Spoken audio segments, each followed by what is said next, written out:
Pernahkah kamu merasa dihakimi hanya dari penampilan luar? Dianggap remeh karena pakaianmu? Diragukan kemampuanmu karena tato di lengan? Atau ditertawakan karena pilihan hobimu? Kita hidup di dunia di mana penilaian instan dan stereotip seringkali mendominasi. Kita terbiasa melihat orang lain dari luar, tanpa berusaha memahami apa yang ada di baliknya.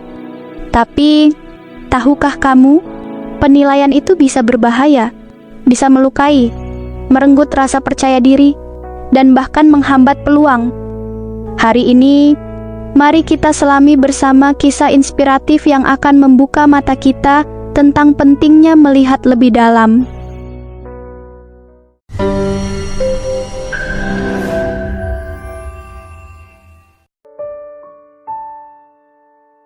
Di sebuah desa kecil yang tersembunyi di tepi hutan, terdapat sebuah rumah kecil dengan dinding kayu tua yang berdiri tegak di antara pepohonan rindang. Sinar matahari pagi menembus dedaunan, menciptakan permainan cahaya yang indah di halaman rumah tersebut. Di dalam kabin kecil, aroma kayu tua bercampur dengan bau kain dan benang yang berserakan di meja kerja. Dengan tangan terampilnya, Pak Handoko, seorang penjahit tua yang bijaksana, sedang sibuk menjahit baju kecil berwarna cerah. Wajahnya yang keriput dihiasi senyum tenang, matanya memancarkan kedamaian dan kebijaksanaan. Jarum dan benang bergerak lincah di tangannya, menciptakan karya seni dari setiap potongan kain. Setiap pagi, matahari bersinar terang, dan sang penjahit sudah sibuk di kabin kecilnya, menyambut hari dengan penuh semangat. Pekerjaannya bukanlah semata-mata tentang mencari nafkah, tetapi juga tentang memberikan cinta dan kebaikan melalui jahitannya. Di depan rumah kecil Pak Handoko, seorang pria miskin dengan pakaian lusuh mendekati pintu. Langit cerah pagi berubah mendung, mencerminkan suasana hati pria tersebut. Ia mengetuk pintu dengan ragu, namun penuh harap. Dengan wajah penuh keraguan dan nada suara penuh pertanyaan, pria itu bertanya, "Mengapa Anda tidak membantu orang miskin di desa kami? Anda memiliki kemampuan untuk menghasilkan banyak uang dari pekerjaan Anda." Pak Handoko hanya tersenyum tenang, matanya menatap pria itu dengan kelembutan. Ia tidak berkata sepatah kata pun, hanya melanjutkan pekerjaannya dengan sabar. Penjahit itu hanya tersenyum tenang, tanpa sepatah kata pun. Dia tetap menjalani hari-harinya dengan penuh kedamaian, tanpa terpengaruh oleh omongan orang lain.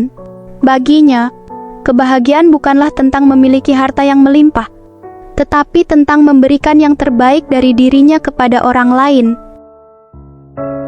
Di pasar desa yang ramai, pria miskin tersebut menyebarkan cerita buruk tentang Pak Handoko kepada para penduduk desa. Wajah-wajah penduduk desa berubah muram. Beberapa mulai berbisik-bisik dan memandang rumah kecil Pak Handoko dengan tatapan curiga. Namun, sang pria miskin tidak puas. Ia meninggalkan rumah sang penjahit dengan kekesalannya, lalu mulai menyebarkan cerita buruk tentang kekikiran sang penjahit di antara penduduk desa. Kabin kecil Pak Handoko yang dulunya penuh semangat kini terasa sepi dan dingin. Pak Handoko terbaring lemah di tempat tidurnya. Tubuhnya demam dan wajahnya pucat.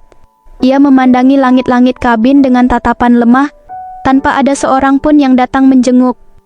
Namun, di balik semua itu, ada rahasia yang tak diketahui oleh penduduk desa. Penjahit itu ternyata telah lama memberikan sejumlah uang kepada penjual daging setempat agar daging bisa dibagikan secara gratis kepada orang-orang miskin. Penduduk desa berkumpul di depan rumah Pak Handoko yang kini sunyi.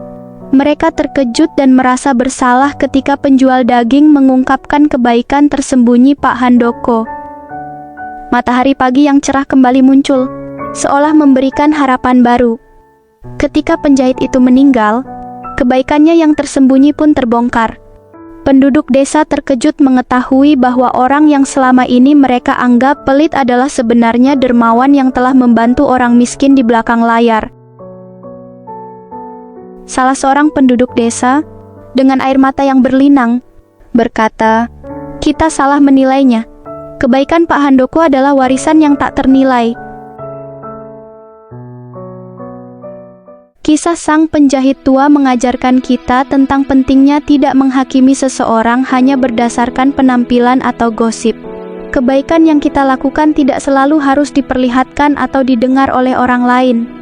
Kadang-kadang, kebaikan yang paling mulia adalah yang dilakukan dengan tulus dan diam-diam. Dan ketika kebaikan itu terungkap, itu akan menginspirasi orang lain untuk juga melakukan kebaikan dalam kehidupan mereka. Sang penjahit telah meninggalkan warisan kebaikan yang akan dikenang oleh penduduk desa untuk selamanya.